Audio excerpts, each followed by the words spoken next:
இதுக்கான நாத்து எங்கண்ணா இருந்து வாங்குறீங்க? இது வந்து நாங்க வந்து கேரளாவில வந்து சில டைம் எடுப்போங்கண்ணா. சில டைம் நம்ம அக்ரி ஆபீஸ் இங்க செம்மேட்ல அமைஞ்சிருக்கு. செம்மேட்ல அங்கிருந்து நம்ம தேவைப்பட்ட செடியை வாங்கிட்டு வந்து அந்த டைம்ல என்ன பண்ணணுமோ அதை பண்ணி நாங்க. சரி, இப்ப நான் என்ன கேக்குறேன்னா, இந்த நாத்து நடுறீங்க, இதுல இந்த நலநீர் ரகம் சொன்னீங்க, வேற ஏதாவது ரகம் நட்டா இங்க வருங்களா? இந்த ஏரியாவுக்கு இந்த ரகம் தான் வருங்களா? இந்த ஏரியாவுக்கு நமக்கு இதுதானே சூட்டபிளா, இந்த சூட்டபிளா இருக்கும். எல்லாரும் இதுதான் நடுவாங்களா? ஆமா ஆமா.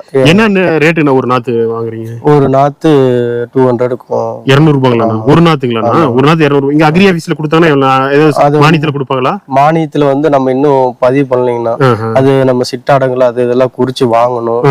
நாம வந்து சொந்தமாவே கேரளாவில் போயிட்டு அங்க போனோம்னா 150 ரூபா 170 ரூபா இப்படி கிட்ட தெரியும். சரி சரி, நமக்கு கொடுப்பாங்க.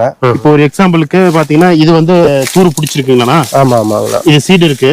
இது எப்படி இப்ப பச்சையா இருக்குதுன்னா இது எப்ப பழுக்குங்களா? பழுத்து எப்படி அறுவடை பண்ணுவீங்க? அதை பத்தி கொஞ்சம் சொல்லுங்க. அது வந்து எப்படின்னா இந்த இது இருக்குங்களா, இது கண்ணுங்களா இதுக்கு பேரு.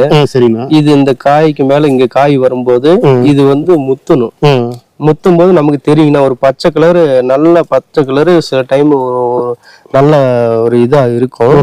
அப்போ நம்ம பார்த்துட்டு இங்க ஃபர்ஸ்ட்ல இருந்து இங்க இருந்து பார்த்தோம்னா அது தெரியும். இந்த லாஸ்ட் காய் இந்த லாஸ்ட்ல இதுல இருக்கும். இந்த காயை நம்ம ஒண்ணுன்னா இதுல இருந்து எடுத்து எடுக்கணும். ஃபர்ஸ்ட் டைம் பழுத்தாலும் பழுக்கலனாலும் இங்க இருந்து நம்ம எடுத்துக்குவோம்னா. சரி.